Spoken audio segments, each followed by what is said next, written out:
shall put the draft resolution to the vote now. Will those in favor of the draft resolution contained in document S/2023/772 please raise their hand?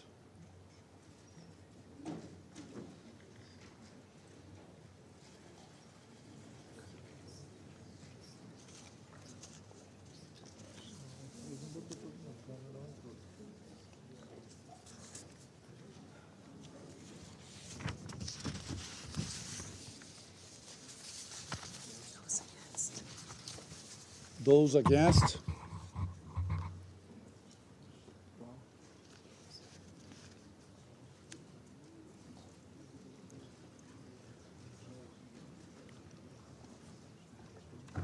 Yes? Yes.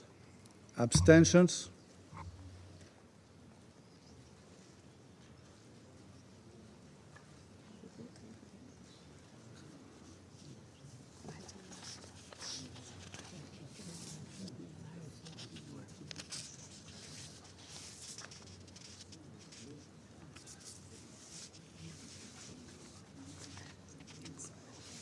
The result of the voting is as follows: 5 votes in favor, 4 votes against, 6 abstentions. The draft resolution has not been adopted, having failed to obtain the required number of votes. Yes, I know. This is unbelievable. I thought we were human. And I now give the floor to the representative of China.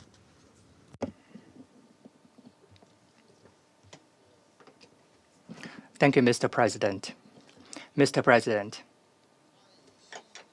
the new round of conflict between Palestine and Israel continues to escalate, which has already caused heavy civilian casualties and a humanitarian crisis. Its spillover effect is impacting regional peace and stability. China is deeply concerned about this. We condemn all acts that harm civilians and oppose any violation of international law. We support the Security Council in playing a responsible role and support all efforts that aim to facilitate de-escalation of the conflict and restoration of peace. We welcome all initiatives conducive to protecting civilians and easing the humanitarian crisis. Based on this position, we voted for the draft resolution that was put to vote. In light of this grave situation, China calls for stopping the fighting as soon as possible, preventing it from spreading endlessly, and avoiding further deterioration of the situation. Military means are not the way out. Violence for violence will only lead to an endless vicious cycle. China calls on relevant countries to take an objective and just position, hit the brakes so that we could avoid a large-scale conflict and humanitarian disaster and avoid causing an even bigger blow to regional and international security. In light of this grave situation, China calls for observing the international humanitarian law and making all efforts to ensure the security of civilians. The protection of civilians in armed conflict is a red line under international humanitarian law. Civilians should not be the target of military operations. The indiscriminate use of force is unacceptable. The maintenance of one's own security cannot come at the cost of harming innocent civilians. The safety of UN staff and humanitarian workers must be guaranteed. China supports diplomatic and mediation efforts so that the hostages can be released at an early date. In light of this grave situation, China calls for the opening of a humanitarian relief corridor as soon as possible to avoid a more serious humanitarian disaster. We are seriously concerned about the consequences of Israel's imposition of a full siege on Gaza and its order of an emergency evacuation of the population in northern Gaza. We hope that Israel heeds the appeals of the international community and resume the water, electricity, and fuel supply to Gaza and stop the collective punishment of the people in Gaza. We support the opening of a humanitarian corridor at an early date so that food, medicine, and other humanitarian relief supplies could be delivered in a timely and smooth manner. We appreciate the efforts by Egypt and other countries concerned in this regard. At the same time, China calls on the international community to increase its input and support UN humanitarian agencies in continuing their work in Gaza. China will provide emergency humanitarian assistance to Gaza through the UN and bilateral channels. Mr. President, the Security Council has a primary responsibility to maintain international peace and security and should play its due role in resolving the current crisis. It is also the common expectation of the international community for the Council to reach consensus as soon as possible and adopt real measures. In the past few days, Council members have kept close communication on the Palestine-Israel situation. The draft resolution proposed by Russia demonstrates the overall direction of the Council's focus on humanitarian concerns and the protection of civilians, which was co-sponsored by many countries, including Arab countries such as Egypt, Saudi Arabia, Jordan, and Qatar. We greatly regret the fact that the Council failed to agree on this draft resolution. Humanitarian issues should not be politicized. The protection of civilians should be a priority for all parties. The Council, in its past dealings with complex issues, usually would start with the humanitarian component.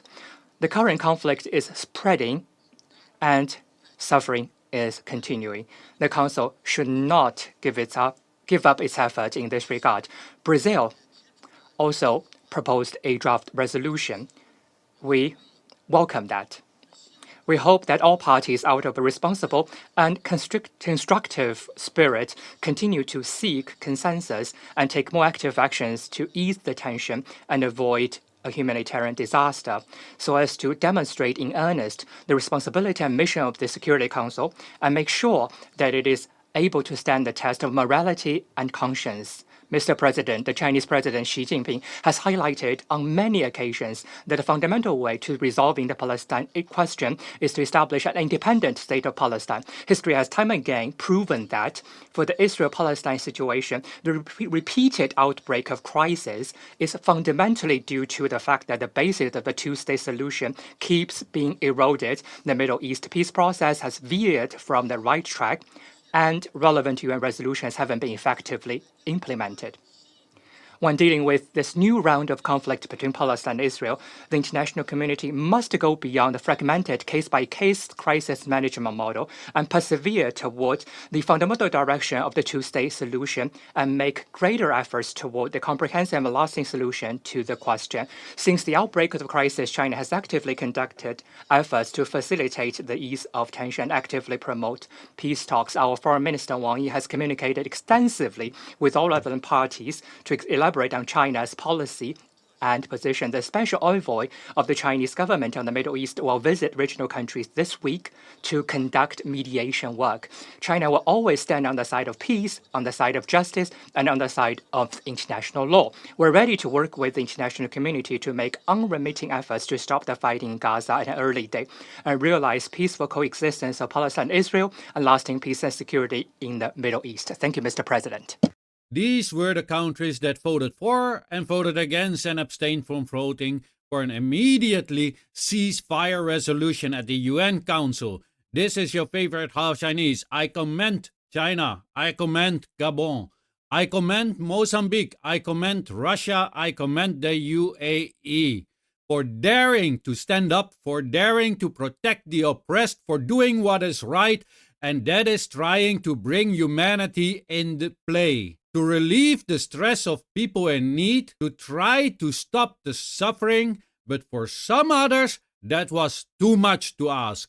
Ironically, the ones that voted against are the ones who always accusing the ones that voted for a ceasefire of abusing human rights. Can we please wake up now? Do we all see it now? The ones that talk just talk. The ones that are demonized are actually doing the walk.